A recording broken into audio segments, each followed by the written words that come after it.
Salut à tous, c'est parti pour le récap de la semaine. On va faire le tour des actus qui ont vraiment fait le buzz ces derniers jours. Alors attention, ça va aller vite, on commence maintenant. Alors cette semaine, on a 3 gros sujets sur la table. Impossible de passer à côté. On va parler du grand retour d'une star de la chanson, d'un scandale au sommet d'une institution culturelle et bien sûr du duel télé de la rentrée. Allez, on plonge dedans. On commence tout de suite avec la première actu et franchement, c'est celle qui fait du bien.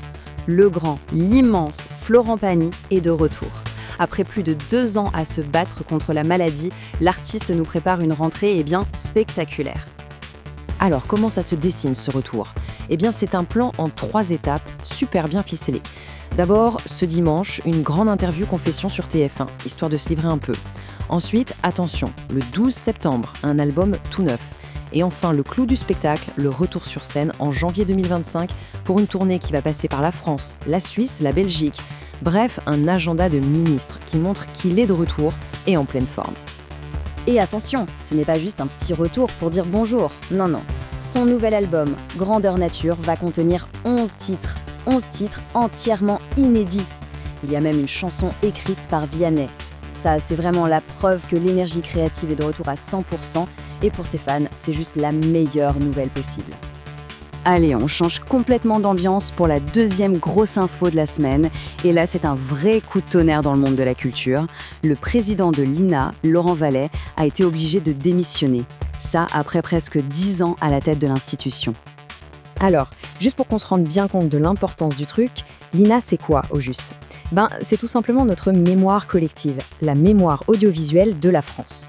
C'est l'endroit qui garde précieusement des décennies et des décennies d'archives de la télé et de la radio. Autant dire que c'est une institution absolument clé. Alors comment on en est arrivé là ? C'est un enchaînement assez rapide. Tout a commencé début août. Il se fait interpeller à Paris pour achat de stupéfiants. Ensuite, décision de justice. Il est placé sous injonction thérapeutique, c'est-à-dire un suivi médical obligatoire. Et la conséquence directe de tout ça, c'est sa démission, pour se consacrer à ce suivi, d'après ses propres mots. Forcément, ça plonge une institution aussi importante dans une période d'incertitude. Et on termine ce récap avec le feuilleton qui met le feu au PAF, le fameux paysage audiovisuel français. C'est la rentrée de la télé, et qui dit rentrée dit le retour de la rivalité éternelle entre les 2 rois de l'Access Prime Time, Cyril Hanouna et Yann Barthès.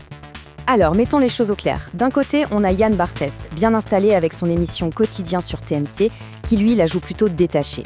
Et de l'autre, on a Cyril Hanouna qui débarque avec une toute nouvelle émission sur W9, Tout beau tout neuf, et comme par hasard, elle est diffusée pile à la même heure. La confrontation est donc lancée, même si elle est indirecte, pour ce créneau horaire qui est juste crucial. Quand on a posé la question à Yann Barthès sur cette nouvelle concurrence, sa réponse a été, disons, assez directe. Il commence par dire qu'il n'a pas d'ennemis, puis il lâche cette petite phrase. Certains se cherchent des ennemis pour exister. Ouch!